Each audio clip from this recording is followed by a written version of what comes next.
Hello everyone, welcome to my channel greater Gyan. मैं W Verma. आज हम पढ़ने वाले हैं क्लास 8 की साइंस के चैप्टर फर्स्ट की रीडिंग करेंगे, जो कि है crop production and management. Crop means जो फसल होती है उसका किस तरीके से उसका प्रोडक्शन होता है, कैसे उसका मैनेजमेंट किया जाता है। यानी कि जब वो फसल होती है उसको, तो जो फील्ड होता है उसको किस तरीके से उसकी जो मिट्टी होती है उसका क्या किया जाता है ताकि वो उपजाऊ बन सके, और उसमें किस तरीके से प्लो किया जाता है, सीडिंग कैसे की जाती है, उसके बारे में हम चैप्टर में ब्रीफली पढ़ेंगे। तो चलिए रीडिंग स्टार्ट करते हैं। Paheli and Boojho went to their uncle's house during the summer. यानी कि पहेली और बूजो समर वेकेशन में अपने अंकल के घर गए हैं। उनके जो अंकल हैं वो एक फार्मर हैं। One day they saw some tools like khurpi. एक दिन उन्होंने कुछ टूल्स देखे जिसमें क्या था, खुरपी थी। खुरपी जो खोदने के काम आती है। सिकल मीन्स जो दराती होती है। शॉवेल होता है आपका जो बेलचा उठाने के लिए, खुरचने के लिए जो होता है। और प्लो यानी कि एक जोतने वाला जो हल होता है। ऐसी कुछ चीज़ें उन्होंने क्या देखी, एटसेट्रा इन द फील्ड, यानी कि खेत में उन्होंने ये सारी चीज़ों को देखा। You have learn that all living organisms. हमने अभी पढ़ा था, आप ये सब पढ़ चुके हो कि जितने भी हमारे जो लिविंग ऑर्गेनिजम्स होते हैं उन सभी को किस चीज़ की रिक्वायरमेंट होती है, फूड की रिक्वायरमेंट होती है। यानी कि जो लिविंग ऑर्गेनिजम्स, हम सब लोग जो हैं, जो जीव जंतु हैं, हम सभी को किसकी ज़रूरत होती है, फूड की ज़रूरत होती है। प्लांट्स तो अपना खाना खुद बना लेते हैं। क्या आप ये चीज़ रिकॉल कर सकते हैं, how green plants synthesis their own food, की ग्रीन प्लांट्स अपना खाना कैसे खुद बनाते हैं, जो सिंथेसिस करते हैं। एनिमल्स इंक्लूडिंग ह्यूमंस, और जो जानवर होते हैं यहाँ तक कि ह्यूमंस भी, वो अपना खाना खुद नहीं बना सकते हैं। So where do animals get their food from. तो एनिमल्स को अपना खाना कहाँ से मिलता है। But first of all, why do we have to eat food. लेकिन सबसे पहले हम देखते हैं कि हम सभी खाना क्यों खाते हैं। Why you already know that energy from the food is utilized by organisms।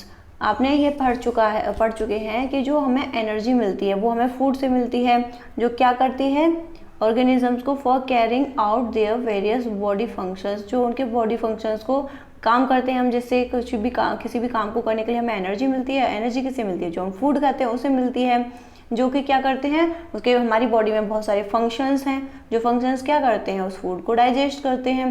Respiration and excretion, ठीक है। तो जिसमें क्या होता है, रेस्पिरेशन यानी कि जो हमारी सांस लेने की जो प्रोसेस होता है। We get our food from plants, हमारा जो फूड होता है वो हमें प्लांट से मिलता है और एनिमल से मिलता है, यानी कि वेजिटेरियन और नॉन वेजिटेरियन जो होते हैं, और कुछ को बोथ, यानी कि दोनों से मिलता है, प्लांट से भी और एनिमल से भी। ओके, इसके बाद और चैप्टर में क्या है, आगे पढ़ना शुरू करते हैं। In order to provide food for a large population, जब एक बड़े स्केल पे यानी कि एक लार्ज पॉपुलेशन, बहुत सारे लोगों को जब खाना प्रोवाइड कराना हो, रेगुलर प्रोडक्शन जो कि रेगुलर वे में करना हो, प्रॉपर मैनेजमेंट उसके लिए किया जाता है, और डिस्ट्रीब्यूशन जो होता है वो क्या होता है, नेसेसरी, यानी कि उसका जो डिस्ट्रीब्यूशन होता है वो बहुत ज़रूरी होता है। कि एक बड़े स्केल पे जब हम किसी को खाना प्रोवाइड कराने वाले हैं तो वो किस तरीके से होगा, उसका मैनेजमेंट किया जाएगा, वो बहुत आवश्यक तो होता है। तो चलिए आगे पढ़ना स्टार्ट करते हैं। एग्रीकल्चरल प्रैक्टिसेस, यानी कि जो एग्रीकल्चर से रिलेटेड आपकी जो प्रैक्टिसेस होती है वो किस तरीके से की जाती हैं।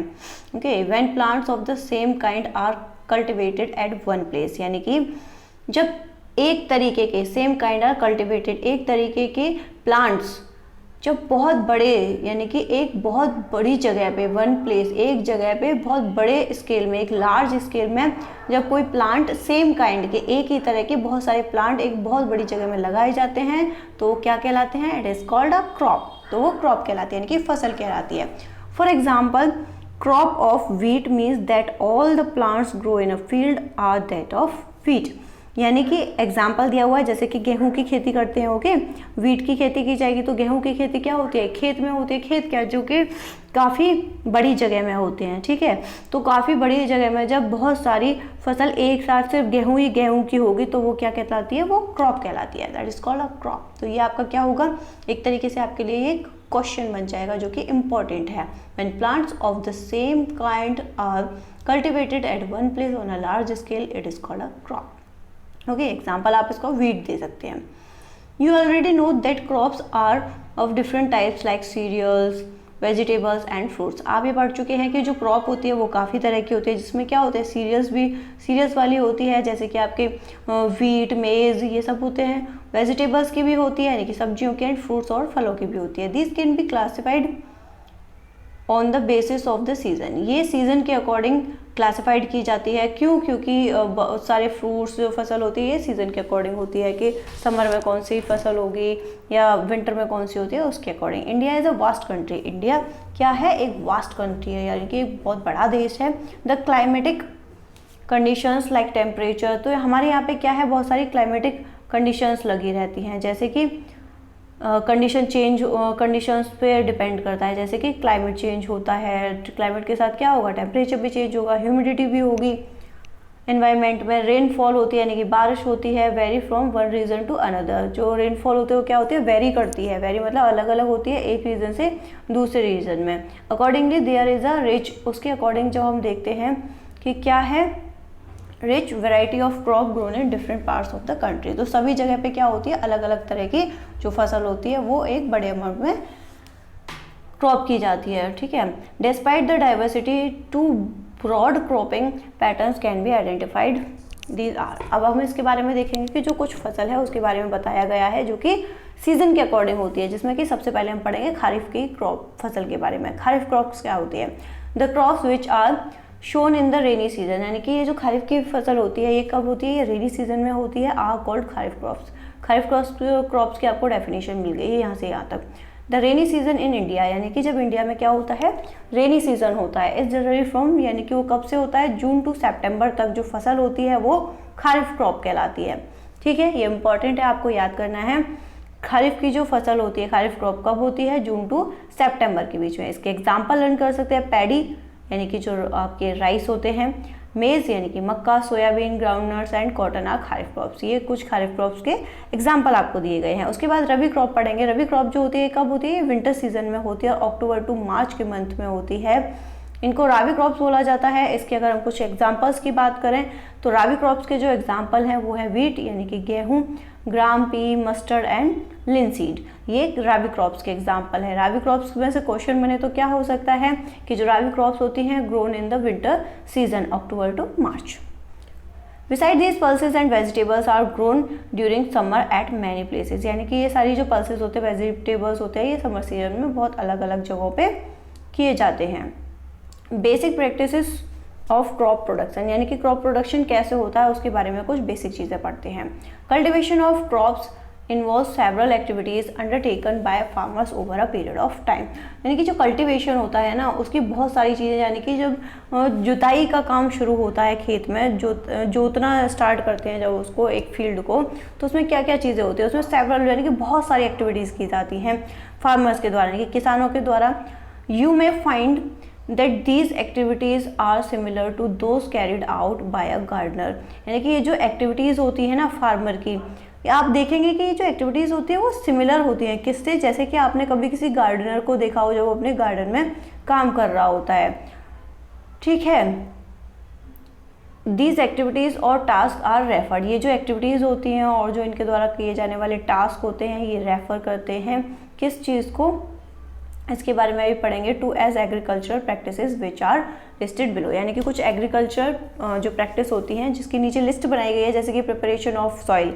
सबसे पहले क्या करेंगे, जब फार्मर खेती करना स्टार्ट करता है तो सबसे पहले क्या करता है, वो मिट्टी को जोतना स्टार्ट करेगा। प्रिपरेशन ऑफ सॉइल यानी कि सबसे पहले वो सॉइल को देखेंगे कि जिस जगह पे खेती की जा रही है वहाँ की सॉइल कैसी है, उसमें वो उसको देखेंगे कि ज़्यादा से ज़्यादा उसमें ऑर्गेनिजम्स वगैरह है या नहीं है, वो कैसी है, उसमें ह्यूमिडिटी है या नहीं, तो उसको चेकआउट करते हैं। उसके बाद सोइंग होती है, ठीक है, सीडिंग की जाती है, यानी कि एडिंग मैन्योर एंड फर्टिलाइज़र। फिर उसके बाद क्या होगा, मैन्योर यानी कि उसमें खाद डाला जाता है, कुछ फर्टिलाइजर्स उसमें डाले जाते हैं, जो दवाएं आती हैं। इरिगेशन होगा, उसके बाद फिर प्रोटेक्टिव फ्रॉम वीड्स से उनको प्रोटेक्ट करने के लिए और चीज़ें की जाती हैं ताकि वो जो मिट्टी है वो ख़राब ना हो। स्टोरेज होगा, हार्वेस्टिंग होती है यानी कि कटाई शुरू हो जाती है, और उसके बाद स्टोरेज यानी कि उनको इकट्ठा करना शुरू कर देते हैं। प्रिपरेशन ऑफ सॉइल पढ़ते हैं सबसे पहले। The preparation of soil is just the first step. Preparation of soil क्या है, ये पहला स्टेप होता है जो कि क्रॉप को ग्रो करने से पहले किया जाता है। One of the most important task in agriculture is to turn the soil, यानी कि ये क्या होता है, सबसे पहला और सबसे ज़रूरी टास्क होता है एग्रीकल्चर का, यानी कि खेती करने का, जिसमें क्या किया जाता है, सबसे पहले जो सॉइल होती है, सॉइल को लूज़ किया जाता है, यानी कि उसको जो टाइट पड़ी हुई होती है पहले से सॉइल, उसको क्या किया जाता है, उसको लूज़ किया जाता है। ये लूज़ कैसे किया जाता है उसमें, दिस अलाउज द रूट्स, यानी कि जो रूट्स होते हैं, बिल्कुल जड़ें होती हैं, उसको पेनिट्रेट डीप किया जाता है, यानी कि बहुत गहराई तक उसको पेनिट्रेट किया जाएगा, अंदर तक जाके उसको अच्छे से ऊपर नीचे किया जाएगा मिट्टी को। The loose soil allows the roots to breathe, यानी कि जो लूज सॉइल होगी, जो गीली मिट्टी होगी, ढीली होगी, बहुत आराम से सॉफ्ट सी हो जाएगी वो थोड़ी सी, फिर वो क्या करती है, वो जो रूट्स होती हैं, यानी कि नीचे की जो मिट्टी होगी वो ऊपर आ जाएगी, ऊपर की नीचे जाएगी, इस तरीके से इसको लूज किया जाएगा, तो क्या होगा, ईजिली ब्रीथ कर पाएंगी, जो रूट्स होंगी वहाँ की वो ईजिली ब्रीथ कर पाती हैं। उसके बाद why does the loosening of soil allow the roots to breathe easily, loosening जो सॉइल होती है वो क्यों उसको ईजिली ब्रीथ करने देती है, the loosened soil helps in the growth earthworms, क्यों, क्योंकि जब उसको लूज करते हैं तो उसमें ना, और जो अर्थवॉर्म्स होते हैं और जो माइक्रोब्स होते हैं वो प्रेजेंट होते हैं किसमें, सॉइल में। जब उसको लूज करेंगे तो उसमें ज़्यादा से ज़्यादा अर्थवॉर्म्स होंगे, माइक्रोब्स होंगे, जो कि क्या करेंगे, उस सॉइल को ब्रीथ करने में हेल्प करते हैं। These organisms are friend of the farmer, ये जो अर्थवॉर्म्स होते हैं, माइक्रोब्स होते हैं, ये क्या होते हैं, ये फार्मर के फ्रेंड होते हैं। क्यों, क्योंकि वो क्या कर देते हैं, टर्न करते हैं, loose in the soil, soil को लूज करने में हेल्प करते हैं, and add humus to it, और उसमें ह्यूमस पैदा करते हैं। But why the soil needs to be turn and loosen, लेकिन सॉइल को क्यों ज़रूरत होती है उसे लूज करने की और टर्न करने की।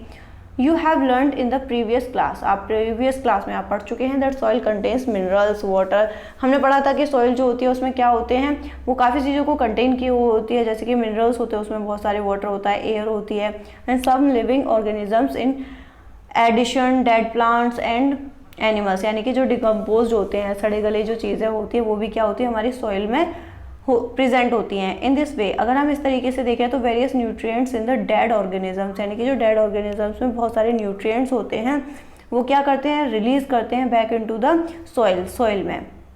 These nutrients are again observe by plants, ये जो न्यूट्रिएंट्स होते हैं ये फिर से क्या किए जाते हैं, जब प्लांट्स लगाते हैं तो प्लांट्स क्या करता है, रूट से उनको सॉइल में से जो मिनरल्स होते हैं उनको अपनी तरफ खींचता है और प्लांट को ऊपर की तरफ उसे ट्रांसफर करता है। This only a few centimetres of the top layer of soil, ये केवल जो टॉप लेयर होती है ना सॉइल की, उसके कुछ ऊपर की तरफ ही कुछ ही सेंटीमीटर में होते हैं, इसलिए क्या किया जाता है, वो जो मिनरल्स होते हैं उनको वो पूरी सॉइल में बने रहें, इसलिए क्या किया जाता है, उसको प्लांट को ग्रोथ करने के लिए टर्निंग और लूजनिंग की जाती है सॉइल की, जो क्या करती है, न्यूट्रिएंट्स को ऊपर लेकर आती है, और ये जो होती है टर्निंग और लूजनिंग की वजह से क्या होती है, ये rich soil, nutrient rich soil बन जाती है। To the top of the plants can use these nutrients, thus turning and loosening of soil is very important for cultivation of crops. तो फिर हमने देखा कि ये जो कंडीशन होती है ना लूजनिंग और इसकी सॉइल को टर्न करने की और लूज करने की, काफ़ी ज़्यादा इंपॉर्टेंट होती है, किस चीज़ के लिए, कल्टिवेशन के लिए, यानी कि क्रॉप को, यानी कि जब किसी भी फसल की के लिए जब उस एरिया को जोता जाता है तो उसके लिए लूजनिंग और टर्निंग काफ़ी इंपॉर्टेंट होता है। The process of loosening and turning of the soil is called tilling, ये जो प्रोसेस होता है, आप एक डेफिनेशन यहाँ से भी बनेगी, the process of losing and turning of the soil is called tilling and ploughing, यानी कि ये जो प्रोसेस होता है टर्निंग और लूजनिंग का सॉइल को, ये क्या कहलाता है, टिलिंग और प्लोइंग हम इसको बोलते हैं। तो ये भी आपका एक इम्पॉर्टेंट हो गया। This is done by using a plough, ये जो प्लोइंग और टिलिंग की जाती है ये किसके द्वारा की जाती है, बाय द हेल्प ऑफ प्लो, यानी कि एक हल होता है, हल के द्वारा इसको किया जाता है खेत में। प्लोज आर मेड ऑफ वुड और आयरन, ये जो प्लो होते हैं ये वुड के और आयरन के बने हुए होते हैं। If the soil is very dry, अगर सॉइल बहुत ज़्यादा सूखी हुई है, इट मे नीड वाटरिंग, तो उसको वाटरिंग की ज़रूरत पड़ेगी, यानी कि पहले उस पर पानी डाला जाएगा प्लोइंग करने से पहले।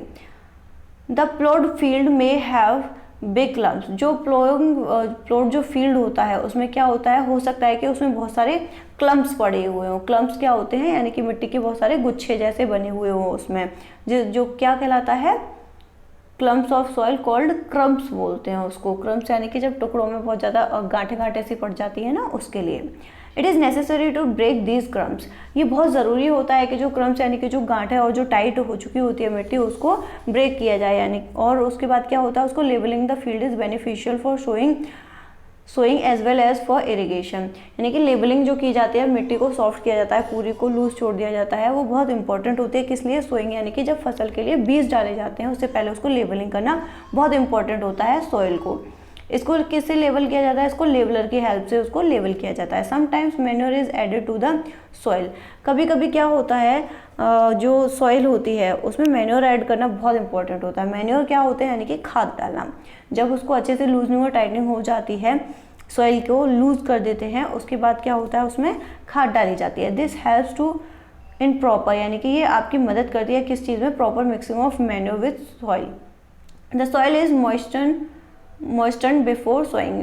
अब जो सॉइल होती है उसको क्या है? मॉइस्टन किया जाएगा, यानी कि उसको वाटरिंग भी की जाती है सोइंग करने से पहले। बिफोर सोइंग द सीड्स, जब बीज डाले जाते हैं, यानी कि फसल के लिए जब बीज डाले जाएंगे किसी भी खेत में, it is necessary to break soil clumps, तो ये बहुत ज़रूरी है कि जो सॉइल के क्लम्प्स हो रखे हैं, यानी कि जो गांठें पड़ चुकी है, उसको साफ कर लिया जाए, उसको ब्रेक कर लिया जाए, तोड़ लिया जाए और उसको लूज कर लिया जाए सॉइल को। This is done with the help of various tools, ये बहुत सारे टूल्स के द्वारा इसको किया जाता है, क्रम्स को तोड़ा जाता है। The main tools use for the purpose are plough, ये जो इसका मेन जो टूल है, यानी कि जो मेन टूल है वो कौन सा होता है? वो प्लो होता है, होय होता है एंड कल्टिवेटर। प्लो, होय और कल्टिवेटर। प्लो यानी कि हल, हो होता है जो आपने देखा होगा एक कुदाली जैसा होता है, कुदाली टाइप का, वो भी उसको मिट्टी को खोता हुआ चला जाता है। और कल्टिवेटर यानी कि जैसे कि आपके जो ज़मीन को जोतने के और भी यंत्र होते हैं, अभी नीचे पिक्चर में भी होगा, उसमें भी आपको इजीली समझा देंगे। ओके, तो ये तो हो गया आपका प्लो, यानी कि जो हल होता है, इस तरीके से इस स्ट्रक्चर का बना रहता है, इसमें ऐसे होता है। तो ये जो आपके 2 बैल्स हैं, ये आगे इसको खींचते हुए ले जाते हैं प्लो को, और ये ज़मीन में से मिट्टी को खोदता हुआ चला जाता है। ओके, सो नाउ आगे देखते हैं प्लो क्या करता है। This is being used since ancient time, यानी कि जो प्लो है ना, ये बहुत पुराने टाइम से इसका यूज़ किया जाता है। फॉर टिलिंग द सॉइल, यानी कि सॉइल को टिलिंग करने के लिए इसका यूज़ जो है पुराने टाइम से किया जाता है। ओके, यानी कि ये क्या है? एक ट्रेडिशनल है, जो ट्रेडिशन चलता आ रहा है। Adding fertiliser to the crop, इससे क्या किया जाता है? क्रॉप में फर्टिलाइजर्स को भी ऐड किया जाता है। Removing the weeds and turning the soil, और क्या किया जाता है? जो वीड्स होते हैं उनको उसमें से रिमूव किया जाएगा और उसके बाद में टर्निंग द सॉइल, और जो सॉइल होती है, यानी कि जो मिट्टी होगी, उसको अच्छा बनाया जाएगा, यानी कि उसमें जो उल्टी सीधी चीज़ें होगी, घास फूस होगी, उन सबको हटाया जाएगा और सॉइल को प्रॉपर तरीके से मैनर में लाया जाएगा। This is made of wood and is drawn by a pair of bulls, यानी कि अभी हमने देख लिया कि प्लो जो होता है, अभी हमने पिक्चर में देखा था कि 2 बुल्स के द्वारा उसको खींचा जाता है, वुड का बना होता है। अदर एनिमल्स, और भी कई जगहों पे हॉर्सेस और कैमल्स का यूज़ किया जाता है प्लो करने के लिए फील्ड में। It contains a strong triangular, ये एक ट्रायंगुलर टाइप को, उसमें आयरन की स्ट्रिप लगी रहती है नीचे की साइड, जो क्या करती है? जो प्लो करती है, उसको मिट्टी को खोदती हुई चली जाती है। The main part of the plough is a log of wood, यानी कि लकड़ी का एक टुकड़ा होता है, गोल टुकड़ा, which is called a plough shaft, जिसको प्लो शाफ्ट बोलते हैं। यानी कि अभी हमने जो पिक्चर में देखा था ना, यहाँ पे ये कहलाता है प्लो शाफ्ट, और ये जो आयरन वुड है, ये यहाँ से इसको खोदता हुआ चला जाता है। ठीक है, तो ये आई थिंक आपकी समझ में आ चुका होगा। यहाँ पर भी दिया है प्लो शाफ्ट, ये प्लो शाफ्ट होता है जो वुड का बना हुआ होता है। ये प्लो शेयर है जिसमें लगा होता है, और बीम है। ओके, चलिए आगे पढ़ना स्टार्ट करते हैं।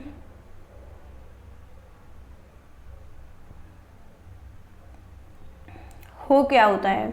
It is a simple tool which is used for removing weed, यानी कि ये एक बहुत सिंपल सा टूल है जो कि वीड्स को रिमूव करने के लिए सॉइल में से यूज़ किया जाता है। And for loosening the soil, और सॉइल को लूज करने के लिए it is a long rod of would, इस पर एक वुड की एक लॉन्ग रॉड होती है, काफ़ी लंबी रॉड होती है, और आयरन और लोहे की भी। A strong broad and bent plate, इसमें एक बेंट की हुई यानी कि मुड़ी हुई एक प्लेट होती है आयरन की, जो कि फिक्स होती है to one of its end, उसके एक एंड से फिक्स की हुई होती है। ये इस तरीके से यहाँ पर दिखाई गई है, देखिए इस तरीके से बना हुआ रहता है। ये होती है जो फिक्स की गई है, जो बीम कहलाती है। ये रॉड है, इसमें लगी हुई रहती है, ये इसकी ग्रिप है, ये हैंडल है, पकड़ने के काम आता है, और ये है वो बेंट प्लेट। ओके, ये हो है। कल्टीवेटर क्या होता है? Now days ploughing is done bye tractor driven cultivator, यानी कि इसमें क्या होते हैं, ट्रैक्टर ड्राइवन कल्टीवेटर हो जाते हैं। एक तरीके से आप ट्रैक्टर ही बोल सकते हो। ट्रैक्टर में इस तरीके से यहाँ पे लगे रहते हैं, इससे ये क्या करते हैं, मिट्टी को खोदते हुए चले जाते हैं, इसीलिए बहुत ईजी तरीके से टिलिंग हो जाती है। सोइंग क्या होती है, sowing is an important part of crop production. Sowing जो है क्रॉप प्रोडक्शन का इम्पॉर्टेंट पार्ट है, क्योंकि जब सीड ही नहीं होंगे तो फिर फसल कहाँ से होगी, क्रॉप ही नहीं आएगी। Before sowing good quality, before sowing good quality clean and healthy seeds of a good variety are selected, यानी कि जब सोइंग की जाती है उससे पहले सबसे पहला जो काम किया जाता है वो ये किया जाता है कि एक बहुत अच्छी क्वालिटी के सीड्स लेकर आए जाते हैं जो कि बिल्कुल क्लीन और हेल्दी होते हैं, जो कि गुड अच्छी वैरायटी के होते हैं, ठीक है, उनको सेलेक्ट किया जाता है। Farmers prefer to use seeds which give high yield, farmer इस तरीके के उनको प्रेफर करते हैं सीड्स को जो क्या देते हैं, एक हाई यील्ड देते हैं, यानी कि एक बहुत अच्छी फसल देते हैं। सिलेक्शन ऑफ सीड्स का सिलेक्शन जो होता है वो कैसे किया जाता है, चलिए ये भी देख लेते हैं। Are there seeds which float on water, कुछ ऐसे सीड्स होते हैं क्या जो कि उस पर पानी में तैरते हैं। वुड दोज बी लाइटर और हैवियर, वो लाइटर होते हैं यानी कि हल्के होते हैं या फिर भारी होते हैं। देन दोज विच सिंक, और कुछ ऐसे होते हैं जो कि डूब जाते हैं। Which would they B lighter, उनमें से कौन से हल्के होते हैं। डैमेज सीड्स बिकम हॉलो, जो डैमेज सीड्स होते हैं वो तो हॉलो हो जाते हैं यानी कि खोखले होते हैं, जो खराब होते हैं ना वो खोखले टाइप के होते हैं, हॉलो मीन्स खोखले। आर दस लाइटर, वो ज़्यादा हल्के होते हैं। Therefore they float on water, इसलिए वो पानी पे ऊपर तैरते हैं। This is a good quality good method for separating good, ये क्या होती है, उनको सेपरेट करने का, सीड्स को सेपरेट करने का एक बहुत ही अच्छा तरीका होता है कि उनको क्या कर दिया जाता है, पानी में डाल दिया जाता है, और जो डैमेज वंस होते हैं वो क्या होते हैं, सीड्स ऊपर तैर के पानी में आ जाते हैं। Before sowing one of the important task is to know about the tools use for sowing seeds. अब इसमें हमें क्या देखना है कि सीड्स को सो करने के लिए इंपॉर्टेंट पार्ट कौन सा होता है, कौन सा इंपॉर्टेंट टूल होता है जो सीड्स को सो करने के लिए यूज़ किया जाता है। ट्रेडिशनल टूल क्या था, द ट्रेडिशनल यूज, यानी कि जो पुरानी टाइम से चला आ रहा है for sowing seeds is shaped like a funnel, एक फनल शेप का एक वो होता है टूल है जो कि पुराने टाइम से यूज़ किया जाता है। The seeds are filled into the funnel, वो क्या होते हैं, सीड्स जो होते हैं वो फनल के अंदर इस तरीके से डाल दिए जाते हैं। पास्ड डाउन थ्रू 2 और 3 पाइप्स, और उसके बाद वो 2 और 3 पाइप से नीचे किए जाते हैं। हैविंग शार्प एंड, उनका एक शार्प एंड होता है। This ends pierce into the soil and play seeds there, और वो क्या करता है वहाँ पे सीड्स को डालते हैं। देखिए इस तरीके से ये है फनल टाइप का है, इसमें से सीड को डाल रहे हैं और उसके इस तरीके से पाइप होते हैं जो कि नीचे सो करते जाते हैं, ठीक है, ये मेथड है सीड्स को सो करने का। Sufficient sunlight nutrients and water from the soil, यानी कि अब क्या होता है, मिट्टी के लिए सफिशिएंट सनलाइट चाहिए होती है। सीड ग्रिल कैसे होता है, now is the seed grill का यूज़ किया जाता है। It used for sowing with the help of tractors, ये क्या करता है, ट्रैक्टर की हेल्प से ही सीड्स को भी सोइंग होती है। This shows the seeds uniformly, ये क्या करता है, यूनिफॉर्म यानी कि एक बहुत अच्छे तरीके से एक गुड मैनर में ये क्या करता है, सीड्स को सो करता हुआ चला जाता है, जिसमें क्या होता है, इक्वल डिस्टेंस होता है और डेप्थ में ये चले जाते हैं। It ensure that seeds get covered by the soil after sowing, और वो इस चीज़ को भी एंश्योर करता है कि जब वो उसमें सॉइल में जब सीड्स गए हुए होते हैं तो वो अच्छी तरीके से कवर्ड हुए हैं या नहीं हुए हैं। This protect seeds from being eaten by birds, ये क्या करता है, बर्ड यानी कि कोई भी चिड़िया वगैरह उसको खा जाए उस चीज़ को भी प्रोटेक्ट करता है सीड को, क्योंकि वो उनको दबा देता है। Sowing by using a seed drill saves time, ये क्या करती है, जो सीड ग्रिल से जब सोइंग की जाती है तो ये एक तो टाइम को भी सेव करती है और लेबर को भी सेव करके रखती है। Appropriate distance between the seed is necessary, अब ये क्या होता है, डिस्टेंस मतलब जब उनको सीड्स को डाला जा रहा है तो उनके बीच में एक प्रॉपर तरीके से डिस्टेंस भी होना चाहिए to avoid over crowding of plants, क्योंकि अगर बहुत पास में ही सीड्स चले जाएंगे तो क्या होगा, ओवर क्राउडिंग हो जाएगी, यानी कि एक से ज़्यादा प्लांट एक जगह पे लगेंगे जो क्या होगा, उसको फसल को ख़राब कर सकते हैं। The allows plants to get, और ना ही तो उनको अगर एक जगह पे बहुत सारे प्लांट्स हो जाएंगे तो उनको ना ही तो प्रॉपर सनलाइट मिलेगी, ना न्यूट्रिएंट्स मिलेंगे और ना ही वाटर और मिलेगा सॉइल से, तो इसलिए उनके बीच में प्रॉपर डिस्टेंस रखा जाता है ताकि उनको प्रॉपर तरीके से सफिशिएंट सनलाइट मिले, न्यूट्रिएंट्स मिले, वाटर मिले, किसमें से, मिट्टी में से, सॉइल में से। At times a few plants may have to be remove to prevent over crowding, एक टाइम पे क्या होता है, कुछ ही प्लांट्स को लगाना चाहिए जो कि ओवरक्राउडिंग को प्रिवेंट कर सके। एडिंग मैन्योर एंड फर्टिलाइजर्स, यानी कि अब मैन्योर और फर्टिलाइजर्स अगर हमें उसमें ऐड करने हैं सॉइल में, तो हम कैसे करते हैं। The substances which are added to the soil, कुछ ऐसे सब्सटेंसेज होते हैं जो कि क्या करते हैं सॉइल में, in the form of nutrients, वो न्यूट्रिएंट्स की फॉर्म में होते हैं, for the healthy growth of plants are called manure. वो क्या करते हैं, उसको प्लांट को एक हेल्दी ग्रोथ देने के लिए यूज़ किए जाते हैं, उनको हम क्या बोलते हैं, उनको मैन्योर बोलते हैं। आप इसे इस तरीके से याद भी कर सकते हैं, soil in the form of nutrients for the healthy growth of plants are called manure and fertilisers. Okay, अब मैन्योर फर्टिलाइजर्स जो होते हैं इनके बारे में हम पढ़ेंगे भी, इनके नेम भी होते हैं कुछ के। Soil supplies minerals nutrients to the crop plants, soil क्या करती है, मिनरल्स को सप्लाई करती है। सॉइल जो होती है हमारी, उसमें सारे मिनरल्स होते हैं, न्यूट्रिएंट्स होते हैं, तो ये मिनरल न्यूट्रिएंट्स को सप्लाई करती है किसके पास, क्रॉप प्लांट्स के पास। दीज न्यूट्रिएंट्स आर असेंशियल, ये जो न्यूट्रिएंट्स होते हैं काफ़ी ज़रूरी होते हैं for the growth of plant. In certain area, कुछ एरियाज़ में क्या होता है, फार्मर्स जो क्रॉप को ग्रो करते हैं after crop in the same field, यानी कि उसी वो एक जो जगह है, जो खेती है उनकी, वहाँ पे वो एक ही तरीके की फसल को बार बार उगाते हैं। The field is never left cultivated और फैलो, तो वो फील्ड को बिल्कुल भी कभी भी थोड़े टाइम के लिए खुला नहीं छोड़ते कि जिससे कि वो अनकल्टिवेट हो सके। Imagine what happens to the nutrients, तो आप खुद सोचिए कि अगर वहाँ पे मतलब बिल्कुल भी थोड़ी देर के लिए उसको खाली नहीं छोड़ा जाएगा, स्पेस नहीं छोड़ा जाएगा उस फील्ड में, थोड़ा रेस्ट नहीं देंगे हम उसको, जो मिट्टी होती है उसको, सॉइल को रेस्ट नहीं देंगे, तो फिर कैसा रहेगा। मान लीजिए आप खुद के लिए देख लीजिए, आपको सोने के लिए टाइम ना मिले और आपको सिर्फ काम ही काम करवाया जाए, तो आपको कैसा फील होगा। ठीक है, सेम ऐसे ही होता है कि उसमें जो न्यूट्रिएंट्स होते हैं वो फिर सब खत्म होने लग जाते हैं। Continuous cultivation of crops makes the soil poor in nutrients, यानी कि अब कंटिन्यू जब कल्टीवेशन होता है क्रॉप का, यानी कि क्रॉप को जब बार बार जोता जाता है वहाँ से और थोड़ी देर के लिए उसे रेस्ट पे नहीं छोड़ा जाता सॉइल को, तो क्या करता है उसमें पुअर न्यूट्रिएंट्स हो जाते हैं, यानी कि बिल्कुल रफ क्वालिटी के न्यूट्रिएंट्स हो जाते हैं उसमें। Therefore farmers have to add manure, तो उसके लिए क्या करना पड़ता है, फार्मर्स को सॉइल में कुछ मैन्योर ऐड करने होते हैं, यानी कि रिप्लेनिश करना होता है सॉइल को विद न्यूट्रिएंट्स, ताकि उसमें सॉइल में और ज़्यादा न्यूट्रिएंट्स आ सकें। दिस प्रोसेस इज कॉल्ड, ये जो प्रोसेस होता है सॉइल को न्यूट्रिएंट्स प्रोवाइड करने का, ये मैन्योरिंग कहलाती है। ओके, इम्प्रॉपर और insufficient manuring result in weak plants, यानी कि इम्प्रॉपर तरीके से हुआ, सफिशिएंट नहीं है उसमें मैन्योरिंग, तो उसका रिजल्ट क्या मिलता है, वीक प्लांट्स, यानी कि कमज़ोर खेती होती है वहाँ पे। Manure is an organic substance, manure क्या है, एक ऑर्गेनिक सब्सटेंस है, यानी कि क्या है, एक नेचुरल सब्सटेंस है, obtained from the decomposition of plant और एनिमल वेस्टेज, जो हमें किससे मिलता है, जो कि डिकम्पोजिशन, यानी कि जो सड़े गले जो न्यूट्रिएंट्स होते हैं सॉइल के अंदर, जो कि किससे मिलते हैं, डिकम्पोजिशन, किस चीज़ का डिकम्पोजिशन होता है, किसी भी प्लांट का या फिर एनिमल वेस्टेज का। Farmers dump plant and animal, farmers क्या करते हैं, डंप कर देते हैं प्लांट्स और एनिमल्स को, वेस्ट को, कहाँ पे, किसी भी एक गड्ढे में, इन पिट्स, यानी कि किसी भी एक गड्ढे में, एट ओपन प्लेसेस, यानी कि खुली जगहों पे, and allow it to decompose, और उसको डिकम्पोज करने के लिए छोड़ देते हैं। वहाँ पे एक गड्ढा खोदते हैं, उसमें ये सारी चीज़ों को, सड़ी गली चीज़ों को डाल देते हैं जिससे कि वो डिकम्पोज हो सके। The decomposition is caused by some micro organisms, ये किसकी वजह से होता है, कुछ माइक्रो ऑर्गेनिजम्स होते हैं जो उसमें ऐड हो जाते हैं। The decomposed matter is used as organic, ये जो डिकम्पोज मैटर होता है ये किस तरीके से यूज़ किया जाता है, ऑर्गेनिक मैन्योर बनाया जाता है इसे, यानी कि नेचुरल मैन्योर होता है ये।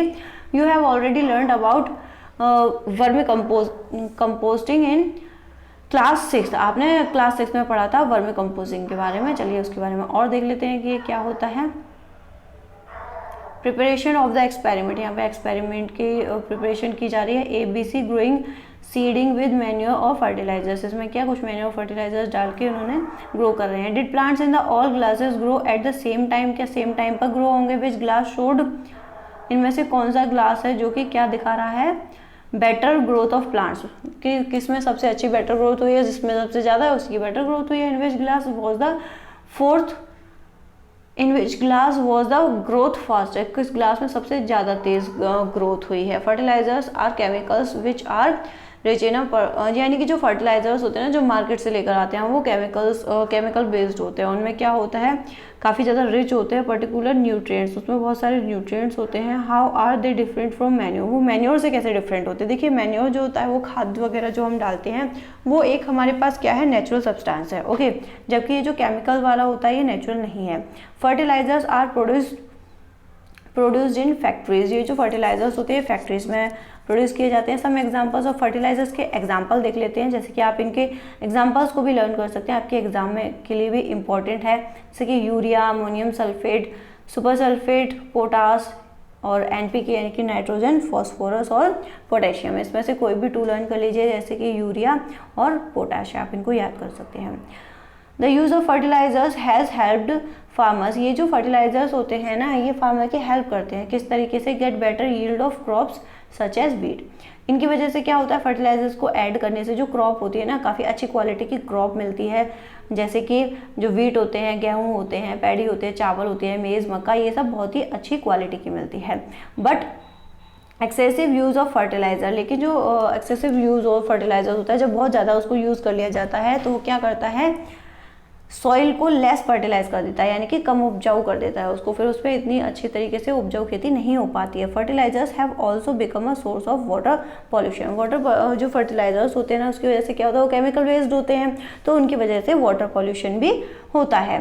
Therefore in order to maintain, लेकिन वहीं हम देखें कि अगर मेंटेन करने की ज़रूरत पड़ती है फर्टिलाइजर्स ऑफ द सॉइल, यानी कि सॉइल की अगर हम फर्टिलिटी की बात करें, we have to substitute fertilizers. तो हमें क्या करना है, जो फर्टिलाइजर्स हैं विद ऑर्गेनिक मैन्योर, तो हमें क्या करना चाहिए, किसी भी क्रॉप के लिए ज़्यादा से ज़्यादा हमें कोशिश करनी चाहिए कि जो ऑर्गेनिक मैन्योर होता है ना, और लीव द फील्ड अनकल्टिवेटेड, और या तो ऑर्गेनिक मैन्योर का यूज़ करें, या फिर कुछ टाइम के लिए ना जो खेती होती है, जो फील्ड होता है, खेत, उसको अनकल्टिवेटेड ही छोड़ देना चाहिए, यानी कि उसको रेस्ट के लिए छोड़ देना चाहिए कुछ टाइम के लिए, उस पर किसी भी तरह की कोई क्रॉप नहीं करनी चाहिए। इन बिटवीन 2 क्रॉप्स, यानी कि जब 2 फसलें उगा दी गई हैं, 2 फसल के बाद में खेत को कुछ टाइम के लिए ऐसे ही खाली छोड़ देना चाहिए। The use of manure improve soil. ये मैन्योर का यूज़ किया जाता है, इससे क्या होता है, सॉइल में इम्प्रूव होता है टेक्सचर, और टेक्सचर के साथ एज वेल एज इट्स जो उसकी जो वाटर रिटेनिंग कैपेसिटी होती है वो भी इम्प्रूव होती है।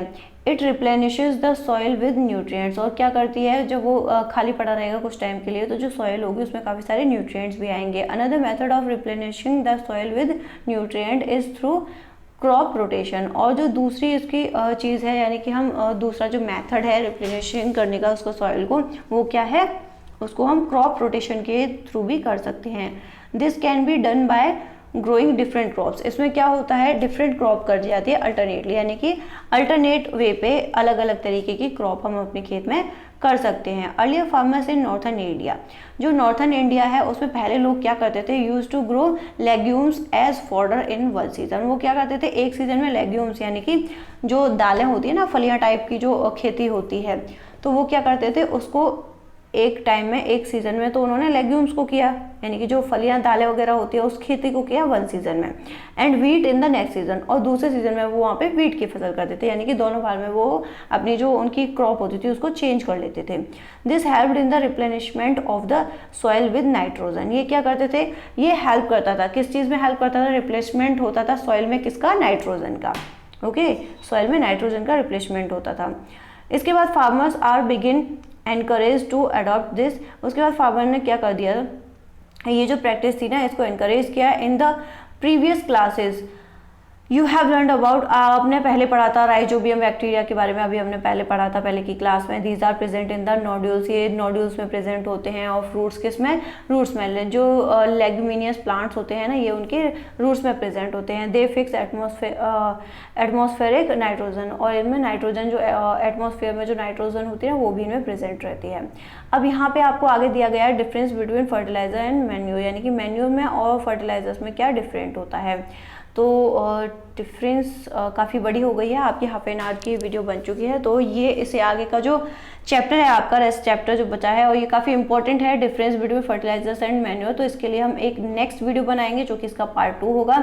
तो आप सभी को वीडियो अच्छे से समझ में आई होगी, काफ़ी इंटरेस्टिंग चैप्टर है। इसमें आपको पता चलेगा कि आप लोग जो गेहूँ खाते हैं, जो आटा आप खाते हैं, जिसकी रोटी बना के आप लोग खाते हैं, वो आपके पास तक कैसे पहुँचता है। ओके, उसकी जो क्रॉप होती है वो किस तरीके से होती है। तो अभी हमने देख लिया कि सबसे पहले सॉइल को लूजनिंग किया जाता है, उसको, ठीक है, टेलिंग की जाती है, उसको लूज किया जाता है। उसके बाद उसमें हम क्या करते हैं, सोइंग की जाती है सीड्स की, उसको, और उससे पहले हम सॉइल को क्या करते हैं, उसको न्यूट्रिएंट्स देने के लिए उसमें मैन्योर ऐड किए जाते हैं, फर्टिलाइजर्स ऐड किए जाते हैं।